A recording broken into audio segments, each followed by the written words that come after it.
Hi there, guys. This is Neal. You remember this guy? Yeah. We're going to talk about anatomy today. We're going to talk about the elements of anatomy. This, of course, is one of the elements of anatomy. This is the bones of the head. What's interesting is that this is the same bones of the head that you see in Charles Laughton. Doesn't look like Charles Laughton. Or Gary Cooper. Same skull. Same skull. Hardly any difference. Humphrey Bogart. Okay, same guy, same skull. When you're drawing, you have to understand that the same skull stays under everybody. So the question is, how do people look different from one another? Well, it's also a question to you. How do you want to draw people? Do you want to draw them different from one another, or are they all going to look the same?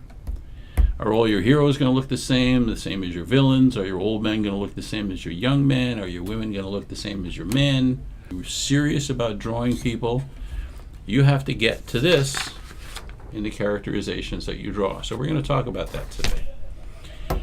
There's a fellow I used to know named Bern Hogarth. He did a book on anatomy.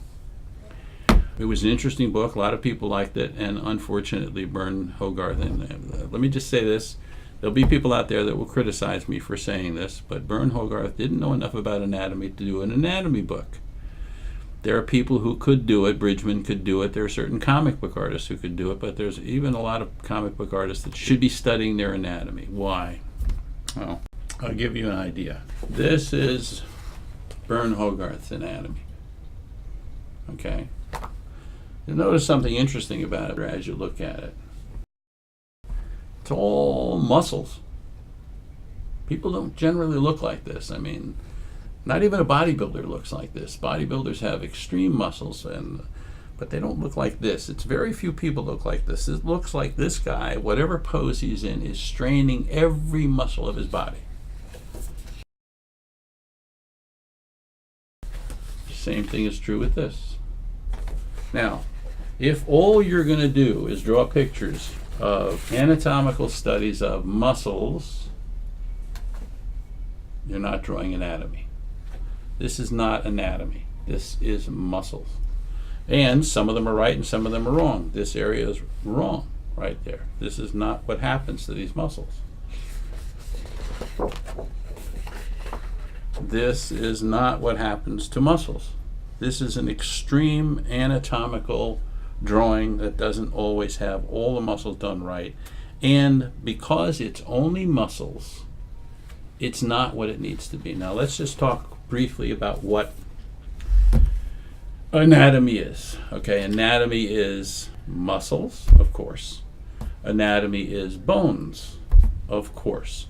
Anatomy is ligaments. Anatomy is skin. Anatomy is fat. In human beings, we have fat deposits. We have different fat deposits with different people. We're going to look at our actors again. We're going to look at Charles Laughton, Gary Cooper. Very unfortunate fat deposits. Very fortunate fat deposits. Difference between a handsome guy and a not handsome guy. Charles Laughton never thought of himself as a handsome guy. And this is what Charles Laughton grew up to be, or grew older to be. An even less handsome guy. Okay? He had fat deposits. He had skin that didn't work exactly right. He had muscles that kind of dragged his eyebrows the wrong way. Then we have Gary Cooper, who as he got older, just got handsomer. He didn't have fat deposits.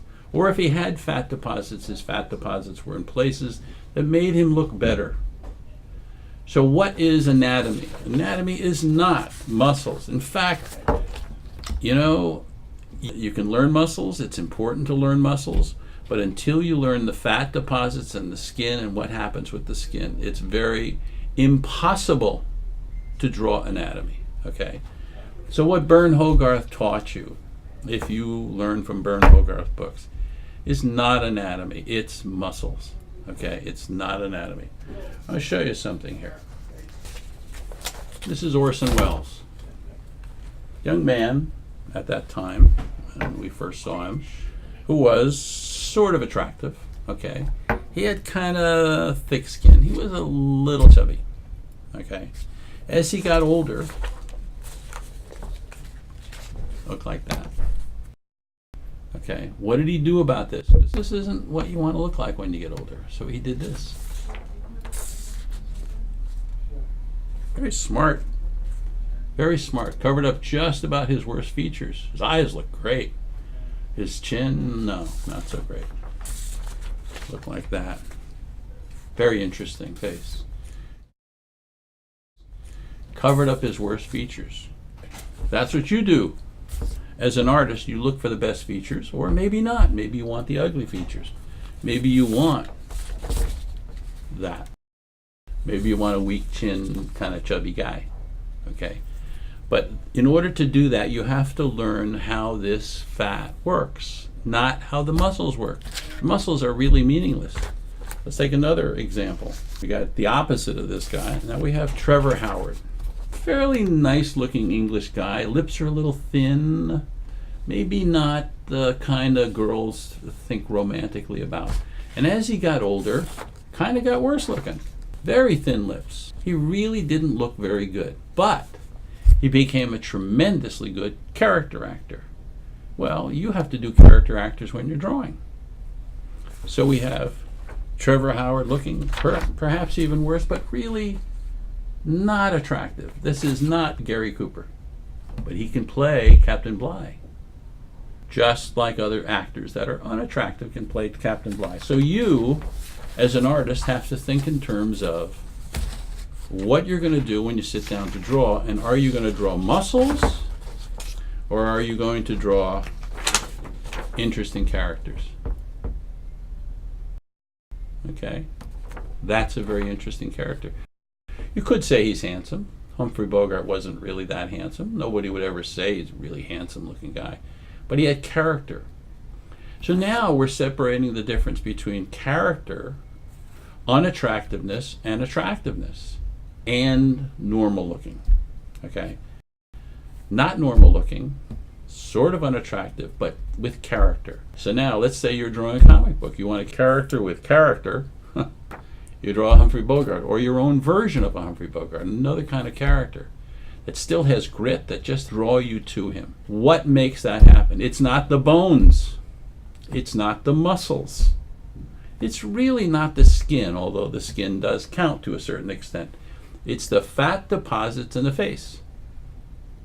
You can say, well, fat deposits in the face. How do I draw that? Because fat deposits, my friend, fat deposits don't really move the face around. Fat deposits just lay there, just like the lobe of your ear. They just sit there.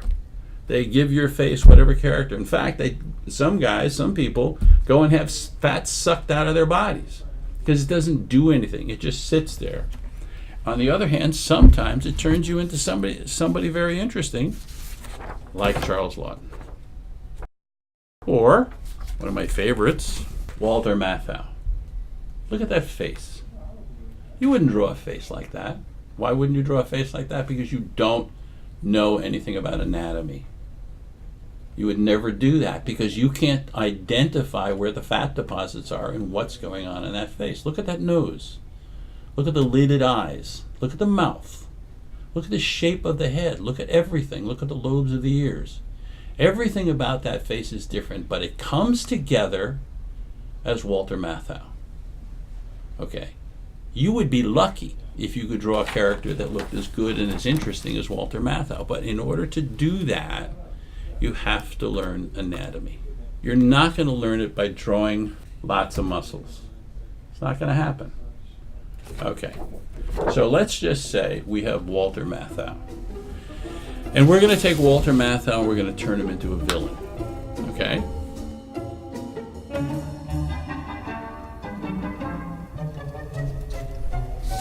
Okay, you can see this. I've traced the photograph of Walter Matthau with my trusty light box, which is what you ought to have around all the time to transfer information onto your paper. And we look at this face. We can see he's got that big nose. can see he's got the long ears. See, he's got that kind of 8-shaped face as opposed to a rectangular face. Got that extra shape there. Okay. And he's got standard 1950s hair. So the question is, how are we going to turn him into a villain? Well, one of the things about a villain that we identify villains as, and it really has to do with nothing. We could take his eyebrows away, shave his eyebrows, and we could put makeup on. But we're not going to put a lot of makeup on. But what we're going to do is take those eyebrows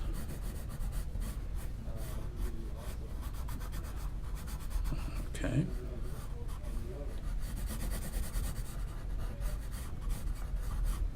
And we're going to angle them. Not a big deal.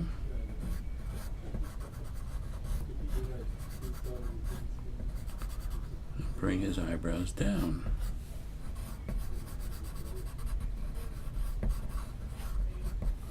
Now remember, eyebrows come out of the face and then they go outward like that. So you can draw any kind of eyebrow as long as you follow the rules. And you will find the rules on your face. Okay. Now we're going to angle his eyes, let's say. Angle his eyes just a little bit.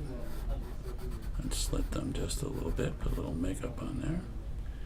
And let me see, we're going to make his eyes almost like golden. We're not going to put a lot of stuff in them, but we're going to put dark around them. Give him a little mascara and a little bit of this. Okay. We're trying to take advantage of those things about Walter Matthau that are interesting. Okay. I think we don't need his hair. I think we can take his nose and we can flare his nose and make it kind of animalistic. So we'll add a little makeup to it, like over here.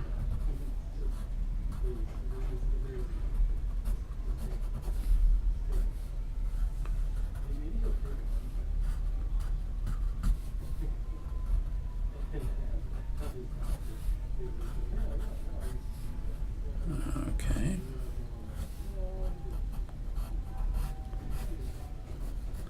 And we'll put an angular quality to the wrinkles of his nose. So it's like sneering, so he like bags up under his eyes. And then we'll darken that a little bit. Starting to look a little evil here. I think we want to make him, and then we want to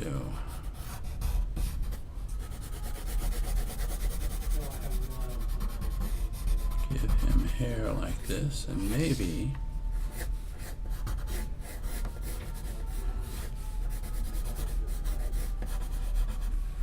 bring his hair that way.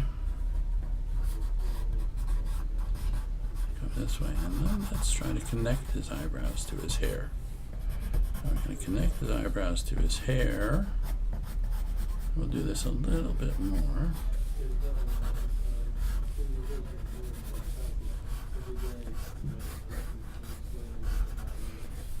Maybe, I know this is pushing it really hard here. We'll give this a shot. Just the slightest indication of horn-like lumps here.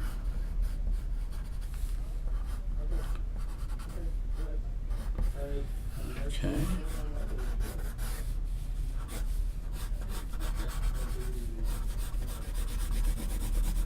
There we go.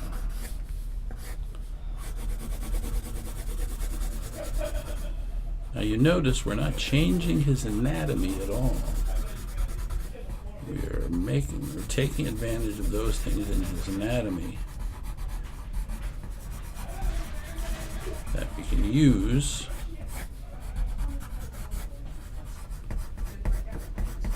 I'm going to give him a little bit of an animalistic quality, I think. I feel like I'm drifting toward animal here. So we'll put a little point on that ear. And we'll give him a little bit of, we can give him a tooth through his ear. Okay, now we got to dip this below.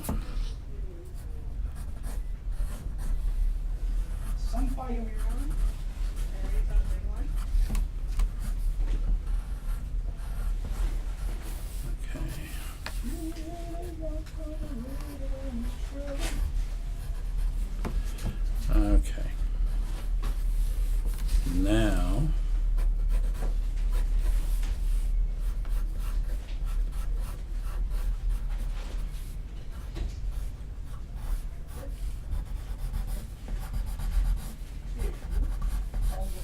I'm going to take advantage of this aspect of his face.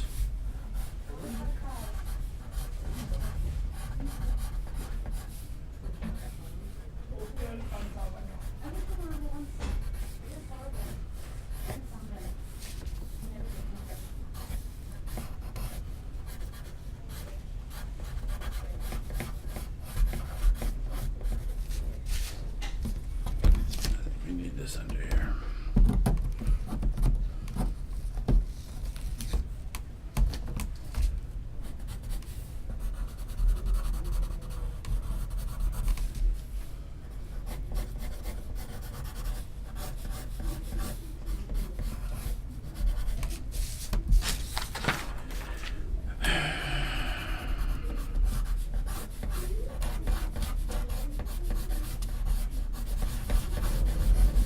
Would you buy a car from this guy? I don't know.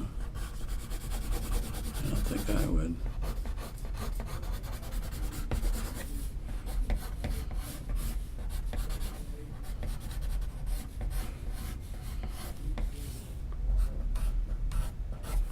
I have to figure out some way of giving this drawing away to somebody who's watching. I don't know how we're going to do that. I'm going to deepen his cheeks by deepening his cheekbones, by putting a little makeup on him. I think we want to take advantage of this roundness of his face.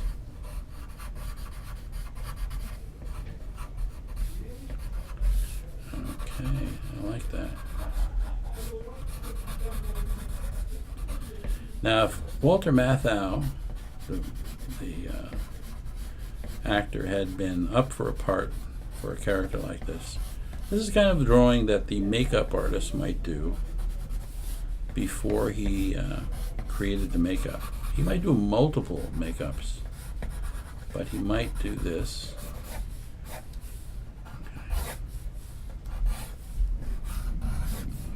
You might be that neighbor that paints your picture and then you find yourself embedded into your picture. And here we go, Walter Matthau. Okay, now there's nothing about this drawing, there's nothing about this picture of Walter Matthau that is not Walter Matthau. We started out with Walter Matthau, okay, and we turned him into this character without changing his anatomy, because his anatomy was there. His anatomy is the thing that you want to learn. It could be done with any of these characters, even the good guys, okay? Once you learn the subcutaneous layer of fat that exists on people's faces, and you can't learn it by making it up. You have to take your photographs, put them on a light box, draw those areas that are not this. Draw those areas that are not this and identify them. And remember, we talked about anatomy. You learn muscles, okay? Draw some of the muscles, get the muscles in there, and then draw the fat overlay so you know what moves and what doesn't move. And you keep that the same in all your drawings of that character. Your character doesn't change from frame to frame. Even the very best artists in comic books or in other mediums can't draw interesting characters because they don't know how to draw the anatomy. So every character looks the same. An old man looks the same as a young man, only he looks like he's got wrinkles on his face. That's not how you do it. You don't do it that way. If you want to draw an old man, I'm going to show you what an old man looks like. Okay. So this is a double-page spread from an upcoming book that I'm doing. Okay. This is, of course, Batman. I'm not precursing the story, but there is a little story that's going on this page. Okay, so we're going to talk about several things here. First, we're going to talk about the old man. You can see the various areas we've added to the old man and added to his anatomy to get from this to that. Okay. Now you can see more of the skull on an old man than you can see on a young man. Why? Because the skin on an older man hangs more. And the older he gets, the more the skin hangs. We saw that with Trevor Howard. Here, Trevor Howard is hanging more. You get these wattles. You get the lidded eye. You get the puffy cheek. You get the dangling earlobe. Okay. That's what happens, only in this case we've gone a little further. These are those little fat areas that don't have muscles in them because they can't be controlled. They just hang down by the force of gravity. Whereas a Batman, of course, his skin is tight like Gary Cooper as a young man.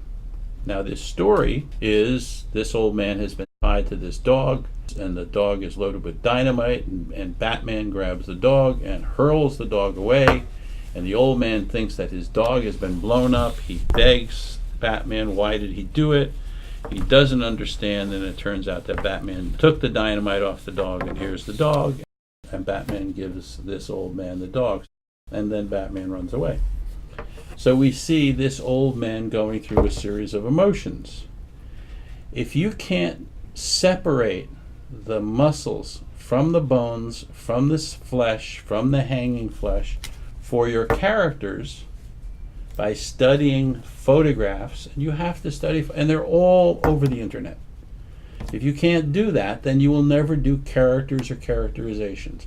Some of the best comic book artists cannot do characters, cannot do old men.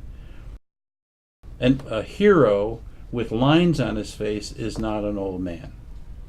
This is an old man. These are what old men look like.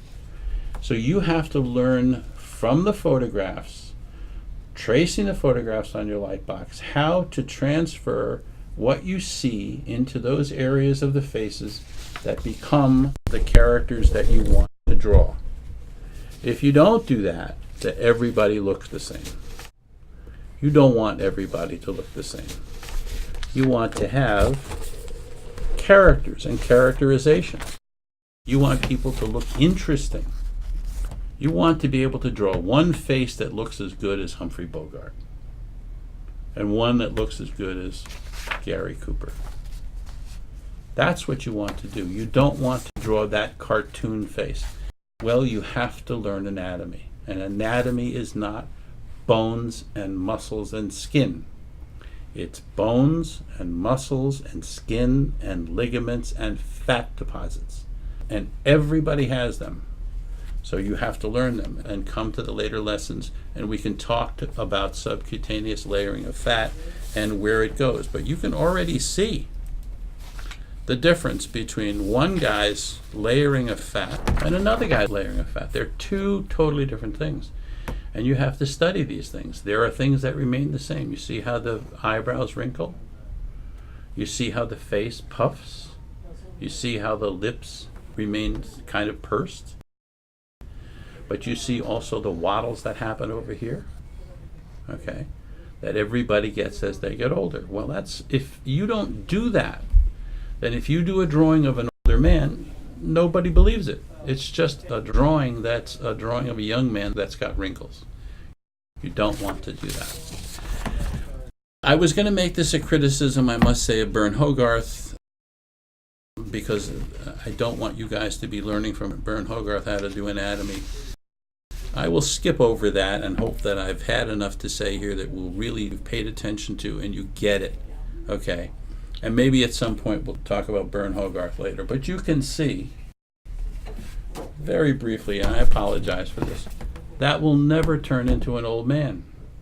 All it is muscles. This will never turn into an old man's body because it's just muscles. There's no fat on this guy's body anywhere. Also, the muscles are in the wrong place. This is not correct for this bicep. So, learn from photographs as much as possible. Learn from Bridgman. Learn from some of your favorite comic book artists. A lot of them really know how to do it, but you really have to take it seriously. I mean, I started these lessons with ears, which 90% of the comic book artists don't know how to draw. Now we're getting into actors. We're getting into real faces. I'm taking you forward very, very, very quickly. But in order to do that, and you got to trace photographs and you got to learn from those photographs so that you can get better. Next lesson, I will show you how I got from point A to point B when I was probably younger than you, so that I can take you along the path that I took. Not so that you do the same path, but that you can see my path so that you can take your own path and perhaps not make some of the mistakes that I made. Okay, here you go. You'll see this in an upcoming comic for DC Comics. Good luck till next time. Work hard and try to pay attention, not just to me, but to other artists out there. Okay? Bye-bye.